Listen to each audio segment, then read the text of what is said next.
questions. Okay, you may now ask questions. Okay, I got one in the chat, which I'll start with because it's a great question. Can you clarify what's the relationship between Baraita and Tosefta? Is one a subset of the other? Okay, that's a great question, and I'm so excited to answer it. So Baraita is a term that the Talmud uses to describe any Tanaitic teaching that is not in the Mishnah. So it just means a Tanaitic teaching that's not in the Mishnah. So something that's in a Tosefta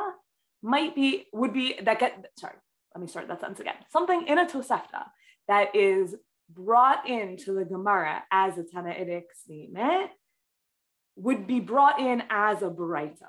The Gemara would describe that Tosefta as a Baraita. So we actually saw that example from today's daf where you have this person who studied Tosefta.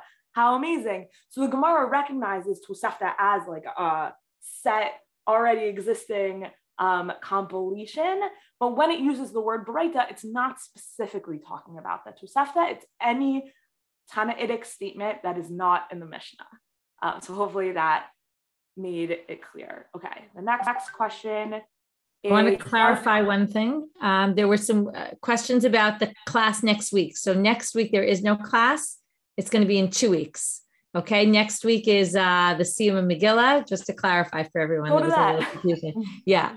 I see some questions about that in the chat. Can I just interrupt you just to follow up what you've said, so you don't go on to another thing. So are there like fences put around which texts are included in that? Because you've got this kind of gradual growth as the things go on. So I'm just like, how have they decided what is a legitimate Baraita, for example? I think I'm right. I think that's what I was asking. Sorry, I'm not sure I caught all of your words. And I really want to, because I think it's a really great question. It's probably my accent. I'm sorry. So I guess, you mentioned earlier about, fakes and forgeries and things like that. But given obviously the Talmud's history is one of expansion in some ways, how do they decide what is a legitimate text to include under this Baraita category? Good. So within the Talmud, you actually do every so often, not super often, but sometimes you see actually a discussion within the Talmud about the validity of a Baraita. Like you might have kind of, we have 2 teachings in the name of this person that seem to contradict. What do we do with it? And sometimes they'll even be rejected. Like, this person who we learned this Baraita from, like he was forgetful, or like he wasn't a good source or something like that. You do see that sometimes, that they'll even be evaluating within the Gemara's discussion. They'll be evaluating the legitimacy of certain Baraitot.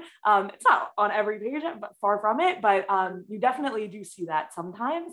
And a lot, right? So they're in this oral culture where you have oral transmission, and I think for them there was just a lot of trust. I know this person, he studied with this person, sat in this yeshiva, was a very diligent person, and so when he tells us that he heard from his rabbi, this text, we trust him. I think that's more or less like the best understanding we can get as to how the Gemara internally evaluates texts. But I do think that's definitely one of the standing pieces.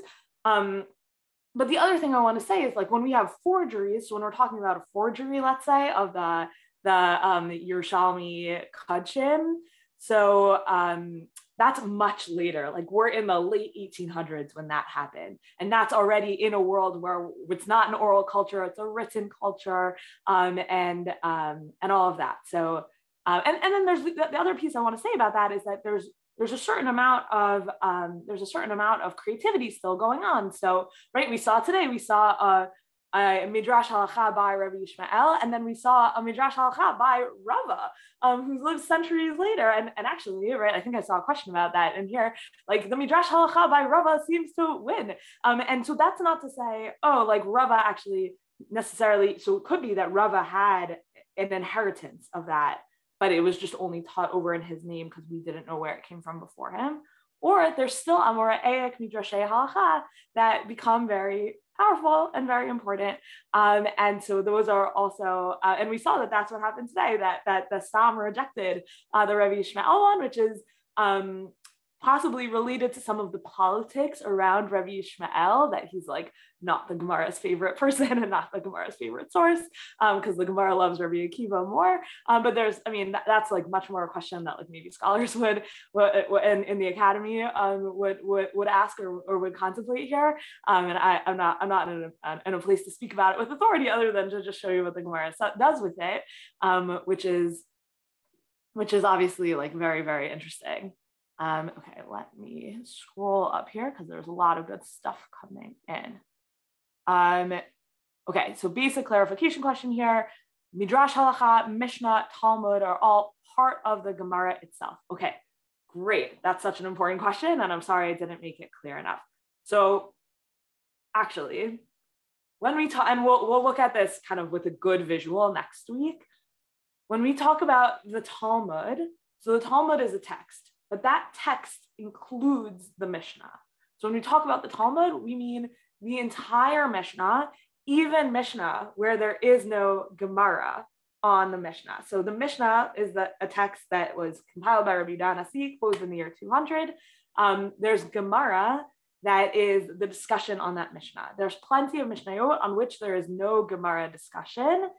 Those the whole Mishnah and the Gemara are part of the Talmud, or let's say we're talking about the Talmud Bavli. So they're part of the Talmud Bavli. Midrash Halacha are part of the Talmud only when they're brought in by the Gemara. So if you were to look at a Sifra, you were to open up a collection of Midrashei Halacha, you would find some Midrashei Halacha that are, yes, included in the Talmud, and some that are not included in the Talmud, or some that are included in the Talmud in different form. And that's very similar to the way we were just talking about Tosefta. So you would open up a Tosefta and say, some of this is in the Talmud, some of it is not in the Talmud. When it's in the Talmud, it's referred to as Baraita, and that's very similar to the way Midrash Halacha works. Midrash Halacha is almost always, Tanaitic Midrash Halacha is almost always brought in as Baraita. And the stuff that's brought in is part of we would say that's part of the Gemara, and the stuff that's not brought in is still part of our library and still part of the inheritance of the Jewish people, but we would not say that that is part of the Talmud. So just to review, I feel like I need it like a sheet, or I wish I had a whiteboard. Like the whole Mishnah, yes, part of the Talmud. The whole Gemara, yes, part of the Talmud. Tosefta, Midrashei Halacha are only part of the Talmud when they're quoted in the Talmud, and typically those quotes are called Baraita. Okay, hopefully that was sufficiently clear.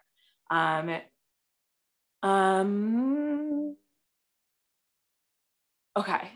One thing I've always struggled with is the importance of the Bavli over the Yerushalmi, despite the Yerushalmi being written in Israel during the time of the Beit HaMikdash. Of course, Bavel was an important center of Jewish learning, just like today. There are many Torah centers outside of Israel. I would still expect the Torah in Israel to be more important. Okay, so one super important thing, and that I hope the timeline clarified, is that the Yerushalmi is not written in the times of the Beit HaMikdash. Almost nothing is written in the times of the Beit HaMikdash. We have oral traditions from the time of the Beit HaMikdash that got compiled into the Mishnah. And we have Baraita from that time period that get brought in by the Bavli often about how the Beit HaMikdash ran. Because again, the Yerushalmi doesn't have Kodshim. So the Yerushalmi doesn't have discussions as much about how the Beit HaMikdash ran. Though of course, those of you who've learned Yoma and Pesachim know there's plenty in Moed about how the Beit HaMikdash ran as well. And there's plenty in other places for sure. Okay, but why does the Bavli win? So we're going to actually talk about that a little bit more next time. I mentioned today, oh, this is what gets studied. This is what got preserved. But there's actually a whole history of why that happened. Why did the Yerushalmi get closed 100 years earlier? Did the Torah just like stop in the land of Israel? And the answer to that, sadly, is like basically yes. That the Jewish community in the land of Israel was under a lot of oppression, and those yeshivot were shrinking and shrinking and shrinking as the Talmud Yerushalmi was being written down. And at that point in time, the heart and soul of the Jewish people were outside of the land of Israel, and that basically continued until the Zionist project. Right, so that's a really long time to have. Oh, okay. There are certain exceptions to that. For those of you familiar with the whatever. There's after the expulsion from Spain, there's like a big community in Tzfat that obviously is where the Shulchan Aruch was written, and where a lot of our Kabbalistic texts come from and things like that. But for the most part, the heart of the Jewish community after the closing of the Yerushalmi is in Bavel, and even in those later years before the closing of the Yerushalmi, the communities in Bavel were really like the heart of the Torah community, and then. It's also really important what happened like immediately after the closing of the Bavli, and this is what we're going to talk about next time, or we will talk about this among other things next time. But because those communities kind of became those Bavli yeshivot really, even after the closing of the Talmud, became the center of the Jewish people, where people were sending thousands and thousands of letters to Bavel, to the Gaonim in Bavel, asking them, what should I do? How should I daven? This thing happened in my community. I don't know what to do, blah, blah, blah, a million different questions. And that's the place of the Talmud Bavli that really became the heart of like what got studied in yeshivot and what was considered authoritative. So I think that question is really, really interesting. There's actually still some like scholarly debate about it, but for the most part, that's the story that actually like there was just a lot of oppression to the yeshivot in the land of Israel, and they folded basically, which is a very hard story. Okay, I got some requests for bibliographies. I'll see what I can pull together easily. Yeah, we'll talk about Christian censors for sure. Why do the texts always begin by being numbered as bet and not aleph? Oh, that's a fun one, right? So the first page of the Bavli is bet instead of aleph. Like it's as if like the page, like the book starts on page 2. So there's a lot of different like attempts at answering that question. Some of them are like, nothing is complete, only Hashem is complete. There's some like really nice ones. There's some like very straightforward kind of like printer-y technicality ones of like, these books were always printed with like a daf sha'ar, like a gateway page, like a page that says like what the book is and things like that. And so that's like considered page 1. Maybe that's like a less fancy answer to that question, but yeah, there's a few different answers to that. I see. I spoke about Midrash Halacha. Is there a wider category of Midrashim, or should we understand all Midrashim as serving a halachic function? Super great question. No, that is one subcategory of Midrashim. The practice of Midrash, which is looking at a verse and like expounding on it into beautiful millions of things, it's actually still ongoing. People today are still writing Midrashim. There's beautiful practices, particularly based in Israel, of like women writing Midrashim today, and they're like so gorgeous and poetic and amazing. So the practice of Midrash is just, it's from the word like darash, from the word to teach or to expound or to expand, and that's people looking at verses of Torah and saying, here's something that like, I want to add on to it. And it's this whole like poetic practice. So there's very, very early, also like we would say the opposite, or like not the opposite, but like the second genre of Midrash, in addition to Midrash Halacha, is Midrash Agadas. That would be like story Midrashim. So let's say the very famous one of like Abraham and the idol store, like in his father's idol shop, or Abraham and the burning the palace in flames, like some of those stories that we learn or many of us learn at such a young age that we think they're in the Torah and they're not. So those are not Midrashei Halacha. Those are story Midrashim, but they're amazing and formative and beautiful. And it's such a huge part of our library also. And there's even some like story Midrashim that make their way into the Talmud as well, but they're not doing that work of like bridging the written Torah and the oral law, because I'm very interested, or for the purposes of our class today, I'm talking about law. So that's, yes, definitely no, you're not missing anything on that front. Mishnah was written as basically a subject matter crosswalk of the Midrashei Halacha. Okay, I'm not totally sure what you mean by subject matter crosswalk, though I like it. It sounds really cool. I wish I knew what that meant, but definitely right. So instead of being organized by the verses, it takes a lot of that same material, takes the verses out of it and reorganizes it into like, here's everything you need to know about the rules of leaving a corner of your field for the needy, and like removes it from the verses and just takes the halacha part and organizes them like, okay, I want to know everything I need to know about Pesach. Okay, here's Masachet Pesachim, not Pesach that appears all over the place in the Torah, or Shabbat, even worse, even more places, and much more kind of specifically. Okay, lots of more bibliography requests. Cover page. Oh, a cover page. Yes, a daf shar is a cover page. That's a great translation. Thank you.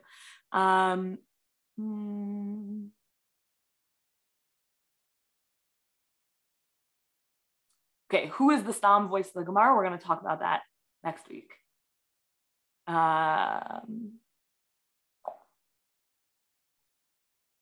Okay. I think I read my way through most of the questions. Oh, I see. We have some in-person questions. All right, Miriam Renz, I'm giving you the last question. Go for it. Thanks. Hi. I am wondering, when you talked about that, I believe it was the Yerushalmi that's instead of it being sort of like Sidari, Masachtot, Prakim, Mishnah, or not Mishnayot, but like the way that kind of we think of it, you had said something about it being in like chapters and halachot, more like categories of halacha. Did I understand that? Oh, thank you for giving me the chance to clarify this. No, so it's definitely organized according to the Mishnah. So with the same organizational strata of the Mishnah. So Seder, and then within the Seder, there's different tractates. But then within the tractate, how do you find something? So if you were looking for something in the Bavli, you would say, oh, it's on Psachim 15a, and then you would like know what page to open up to. So you can't do that with the Yerushalmi. So with the Yerushalmi, what you're going to see instead is a much bigger focus on like what chapter is it in, and then we barely use that for nowadays since the Bomberg, we barely use that when we're trying to find something within the Bavli. Anything preceding the Bavli, which is like all of halachic literature, anything preceding the Bomberg, which is a lot of halachic literature, is gonna actually make reference all the time to the different chapters, and they're gonna call the chapters not chapter 1, chapter 2, chapter 3, but they're gonna call the chapter by its name. So they're gonna call it Arvei Psachim, Perek Kol Habasar, Perek Klal Gadol, whatever the name that comes from the first couple words of the first Mishnah in the chapter. But when we're talking about the Yerushalmi, even today, you'll rarely see references to page numbers, and when you do, you'll still have trouble finding the right page, because the real way to find something in the Yerushalmi is going to be by chapter and then by halacha within the chapter, which halachot is in the Yerushalmi is something that just like doesn't exist at all in the Bavli.